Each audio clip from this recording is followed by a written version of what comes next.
Welcome, everyone, to episode 6 of Women in Security, Career 180. I am so excited to be joined today by Preeti Bhisikar. She joins me all the way from Bangalore. Thank you and Thanks, welcome. Maddie. I am so excited to talk to you today. You're a security relationship manager, and I really wanted to talk to you about your journey in security. I think others will find it very inspiring. I know I did in our earlier conversations. So let's jump right in. Okay. So, was security your first career choice? And if not, what did you pursue for second, third? So, firstly, Maddie, I'm so honored to be in this episode of Career 180. I really follow all of that. So, security, I think by default has been my career choice, and I everything went in such a way that I landed up in this. So, when you asked about first or second choice, I took the STEM as my first choice. That was my intentional, conscious first choice. And subsequently, I uh, did a little bit of service in Indian Army Corps of Signals. And that was the time when I was um, forced to get into a training called Advanced Cryptology and Cybersecurity training. That kind of opened up my insights, what all lies in this domain, and then it definitely became my passion and my first choice. So second, third, fourth, all whatever you want to say, that has been my choice. When you say that you joined the service and you were forced to take cryptology, can you talk a little bit more about that being forced to, or how you were placed in those in that area? Absolutely, Maddie. So the defense forces work in a different model altogether. They have some sort of a protocol. So this was the time when I was posted in far end northeast of India. And there are certain mandatory training courses that from every unit an officer is assigned to go for. And I was then of the rank of captain, and there was one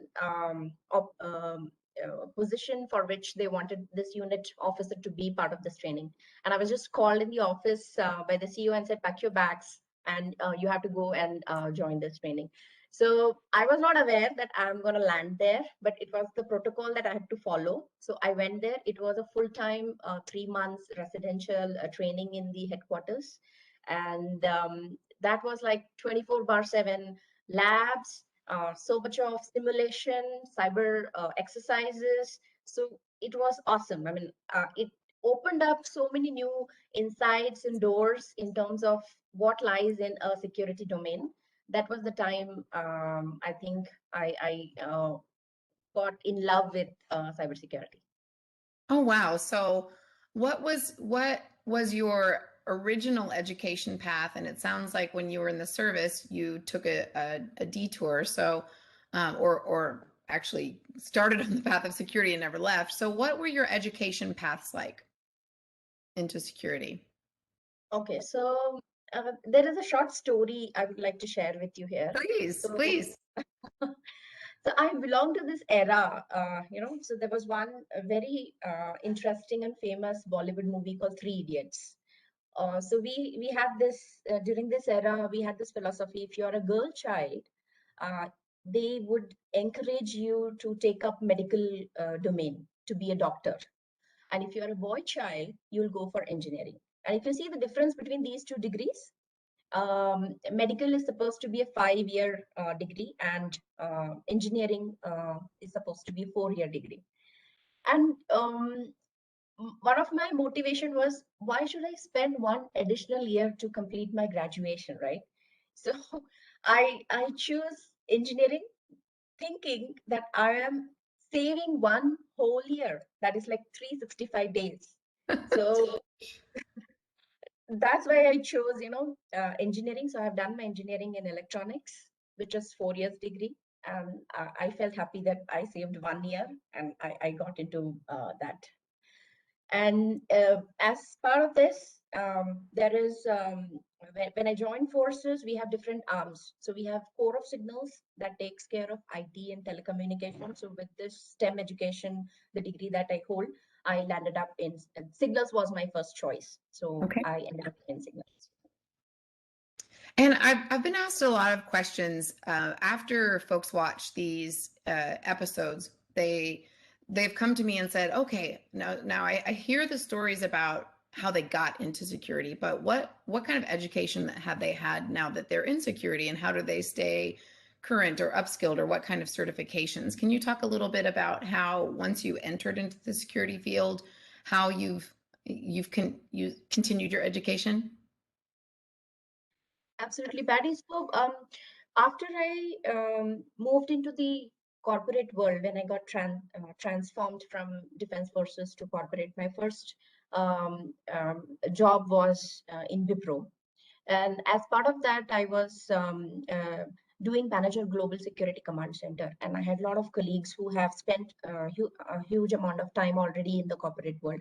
So they advised me there are a lot of certifications. I started my journey with ISACA. So ISACA is a very well-known institute. So I started with CISM. That was my first certification.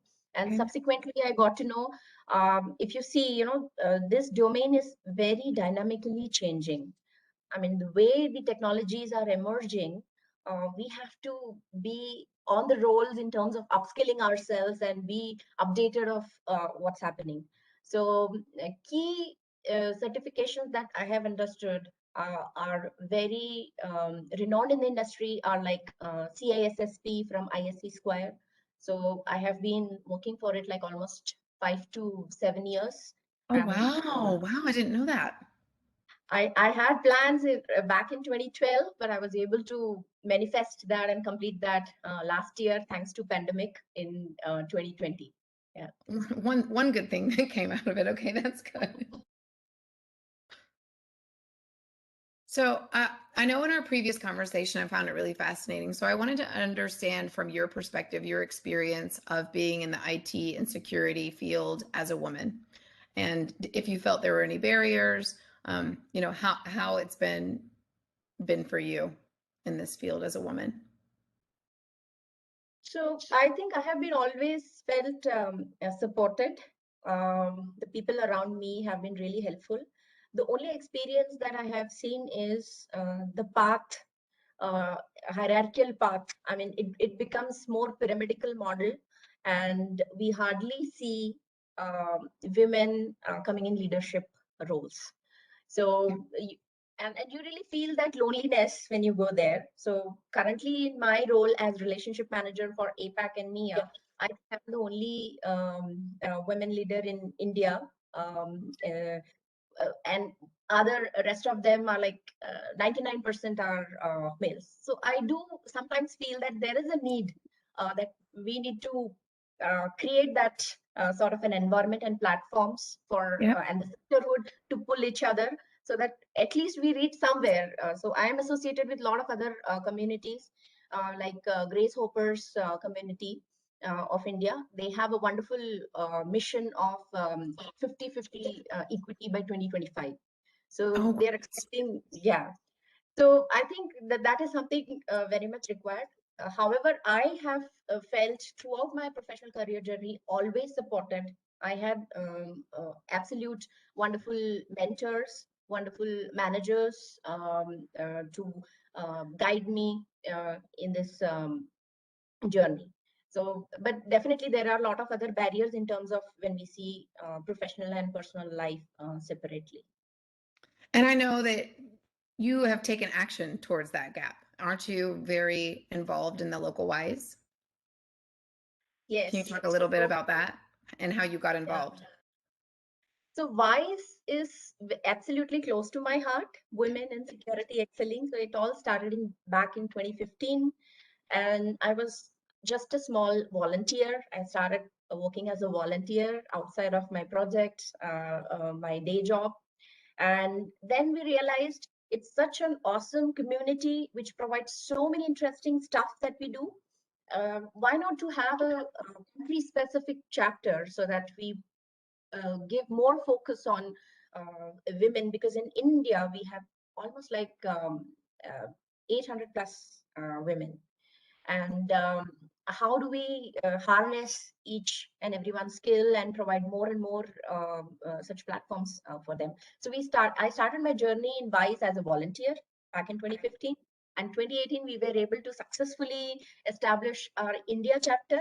And in 2020 I feel really proud to be the Vice country leader today. Yeah. And I love that. I love that you saw a need, you started small and then moved yourself into that leader role, and now you're affecting you know, so many more careers. What are some local activities that you all coordinate? So we follow our four strategic priorities that we have as part of Global Wise. So we have industry outreach program, Mhm. we have the youth outreach program, we have education and awareness, and we have the mentoring program. So Yeah. all these four key strategic priorities we always focus on. And I think since 2018, since we have established this India chapter, since then, almost like 3 years, we have seen 100% participation of women practitioners coming from security background to contribute in outside of IBM in the industry in multiple forums and events that happens. So we were able to encourage so many women to come forward, do their social eminence, build their brand. So we had a blogging initiative on LinkedIn. We had submitted so many call for papers in so many different events. So I think that is a big achievement, which is outside. You're not defining, I mean, all the women practitioners, they are coming forward. They are not defining themselves with the role and the designation they hold and the day job they do, but they come out of it, create their own opportunities, and build their own brand and have that social eminence and presence felt. You really are truly building a culture, truly. And what you were saying there about roles, a lot of feedback that I've gotten about these episodes is uh, the viewers want to hear more about, okay, what is a day in the life of these roles? And I know that you're a security relationship manager. Can you talk a little bit about what a day in the life of your role is in security now, your Yes, current role? yes. So in my current role as relationship manager, I help the markets in my geographies, that is APAC and Middle East and Africa, Okay. uh, to build the managed security solutions. So we understand the client requirements that comes to us, and design all those solutions for them. So it is really interesting because we run against tough timelines and deadlines. Okay. We have to be very thorough to understand what exactly is the client ask and put the most optimized and the best solution to keep them protected, safe, and secure. How did you move from, it sounds like you had an engineering degree, you were in the Corps of Signals. How did you move into this more client facing market relationship role from a pretty technical background? That's interesting question. So I always wanted to do something differently, right? So Okay. when I started, I after my defense journey, I started as a manager security command center. So it was more of a system integration sort of a project. Then I learned about project management in that role, and subsequently I took up more of a compliance leader role. So security, governance, risk, and compliance is my key strength. And then I thought, what is differently we need to do? So I jumped into solution designing, and I did that for ANZ specific market before taking up this relationship manager role. So with that understanding, I have seen both the sides. Now it is more of a pre-sales, having the hands-on understanding about the technological know-how, how we design the solution. Now I'm also getting understanding on the commercials, and most importantly, to directly interact with the clients and get the feel and the understanding what they need.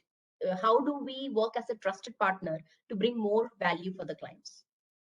I love that. If you had to, you've had such a beautiful security career journey. If you had to give advice to women out there who are pursuing a career in security, what would be your most helpful advice? So it's very simple advice. I think um, all the women practitioners in security, you are wherever you are for some reason and purpose.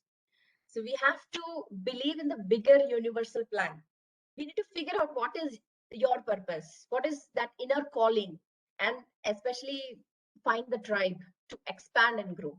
So I found my inner calling, and I understood, my tribe is wise, women in security excelling, Okay. which we are definitely expanding and helping each other to grow. I think that is the key advice I would like to say. Believe in the bigger universal plan and figure out your purpose and your And inner calling. when along in your journey did you feel that, for those that may feel they're in this state of flux or this gray area, where in your journey did you feel like when you mentioned you listened and you found your calling, where did that happen for you? Is it evolving? Was it at a certain point? I would love to know more about that. So I think the only phase when I got in that flux was my transition from defense to corporate, because how we work in defense, it is not business focused. It is national security. Whereas in the corporate world, the dynamics totally change. The focus is more on business as well as the client satisfaction. So Okay. I think that was the flux, because it took little time for me to understand and change gears from the mindset that I had, uh, uh, as well as build this business mindset. But one thing that helped me always was in defense forces, we always go with thriving on the face of uncertainty. I think IBM security uses that thing. Yes. So that's something which helps me, and I continue to apply that in corporate world as well. That's so inspiring. And I think, I'm going to take a cue from you there too. This has been so interesting to learn more about your career and your journey. I can't thank you enough. But before we part today, I wanted to know if there was anything, that as if you think about the viewers of this blog, that you would like to say or impart or leave the viewers with. So I would say, uh, Maddie, you're doing a great job with this Thank, career thank you. Women 180, and the way you are bringing out these incredible stories to encourage and motivate. I think everybody has to be a change agent. We need to not only motivate ourselves, but also inspire others with our stories. So that would be my parting remarks. I love that. I'm going to go print something out and put be a change agent somewhere. I think that's an amazing advice. And I think you are a beautiful example of how you have done that in your own sphere. My advice to others is always, see what you can affect in your small world, right? And being a change agent doesn't mean that you have to be on massive stages. It can be just in your world. And I think you're a beautiful story of how you took volunteering or your degree in engineering and have blossomed both of those things into bigger impact in an amazing career. I can't thank you enough for joining me today, Preeti. Thank you.